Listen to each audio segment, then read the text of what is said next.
Você liga a televisão, tem alguém falando de Jesus. Liga o rádio, tem alguém falando de Jesus. Vai numa igreja, alguém fala de Jesus. Vai num pequeno templo, fala de Jesus. Fala-se de Jesus hoje em todo lugar, 24 horas por dia. E há alguns pregadores que estão 6 horas por dia na televisão dizendo, eu conheço Jesus. Ouça-me. Jesus é assim, é assim, é assim, ele faz assim, assim, assim, assim. Conheça o Jesus que eu conheço. E aí ele faz adeptos. E as pessoas vão ouvi-lo.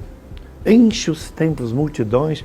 Aí ele diz, lá existem curas. Jesus vai curar hoje à tarde, às 3 da tarde, na rua tal e tal. As pessoas vão lá. Então a cura, a libertação, com horário fixo. Esse Jesus já começa a desconfiar. Um Jesus que faz cura às 3 horas, no templo tal, com horário marcado, dia tal e tal, só aquele pregador, eu desconfio.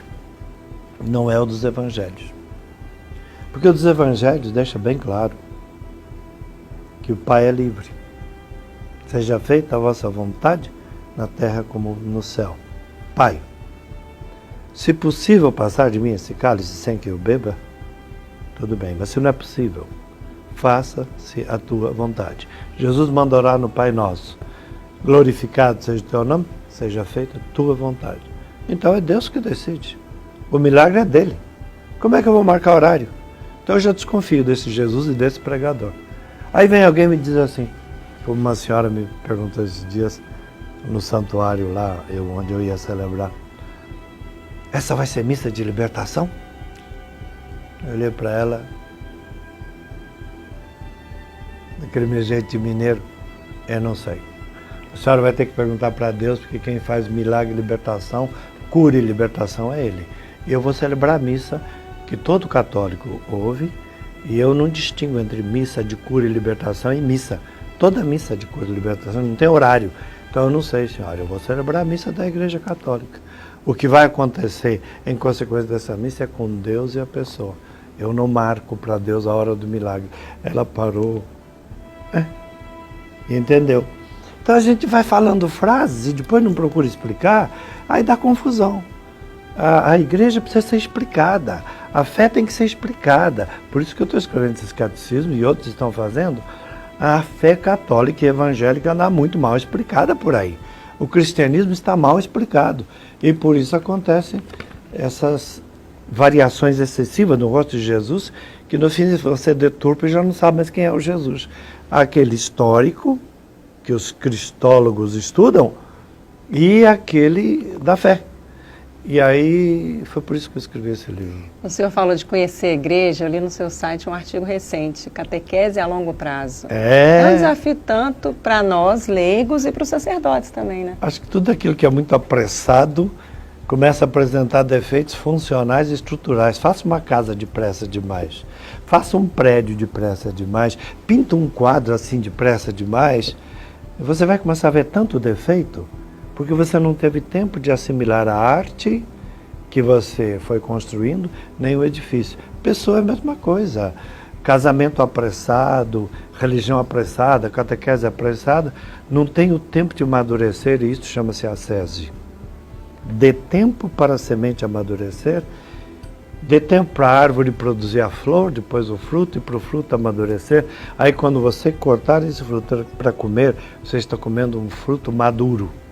A catequese hoje, em muitos lugares, é um fruto verde, que as pessoas devoram e chega a fazer mal, porque não tem conteúdo.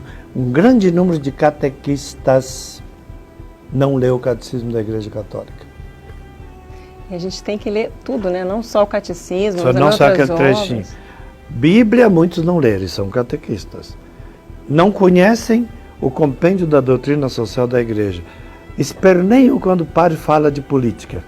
A Igreja manda falar, está lá no documento.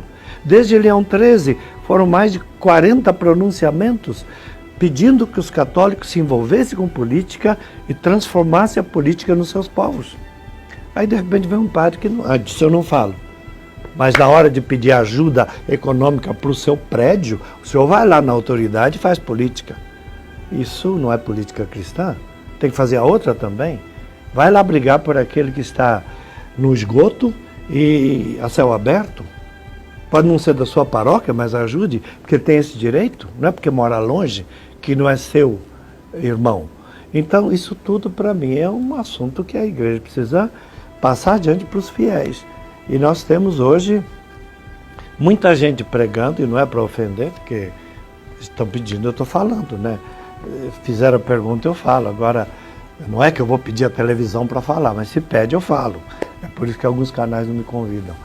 Então, o que acontece, por exemplo, como é que você pode deixar uma pessoa fazer um programa de 1 hora por dia se a pessoa não lê os documentos da igreja e não sabe nada de documento da igreja?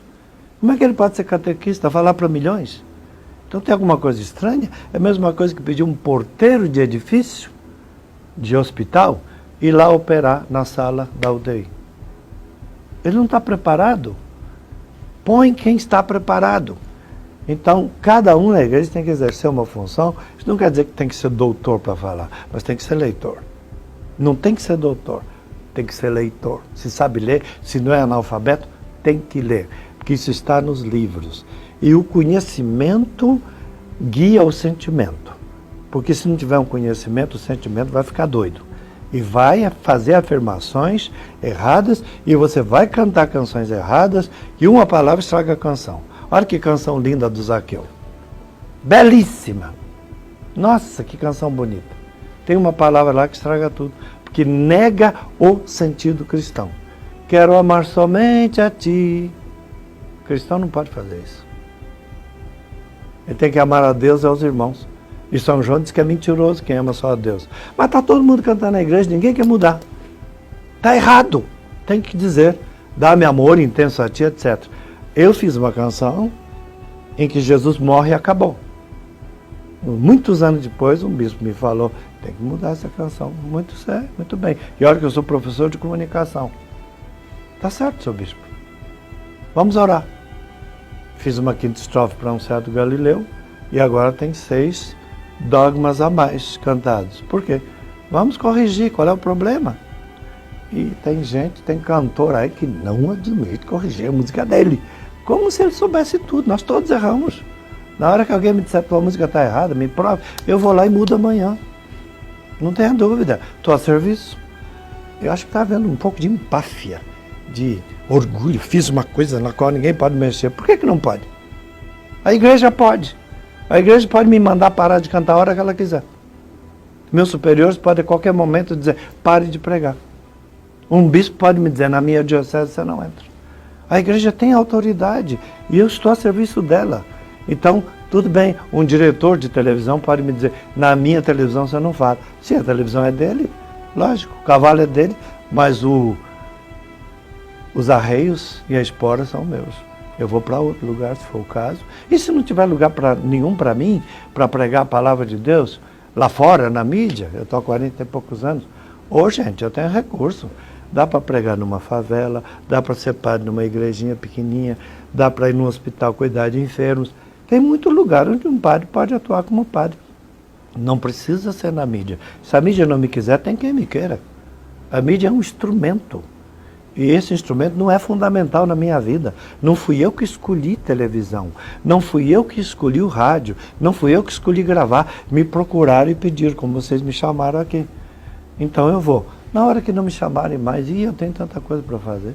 Tem livros para ler, para estudar. Graças a Deus, eu sou um homem de muitos recursos e descobri que ser padre não é diante de holofote que você é mais padre. Você é mais padre quando está diante de quem precisa. Eu estou terminando um livro que chama-se Um Entre Bilhões. É um livro sobre, não é autoajuda, é alterajuda. E esse livro deve estar pronto em pouco tempo. É o que mais falta na nossa sociedade. O outro.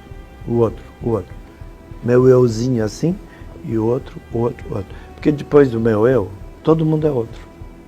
E o mundo não pode dançar como eu toco. Eu é que tenho que dançar a música de Deus e do mundo. Primeiro é de Deus, mas depois é do mundo também, porque o mundo tem muita coisa boa. E essas coisas eu passo, eu ensino, eu escrevo. É meu ponto de vista. Alguém pode pensar diferente, né? Pode aparecer um padre, um pregador, um pastor que diga, não, o indivíduo tem que se realizar primeiro ele, depois os outros. Aí eu folhei meu evangelho e digo, não está aqui não. Primeiro eu, depois os outros, não está aqui não. Mas eu escuto isso às vezes. Então eu falo.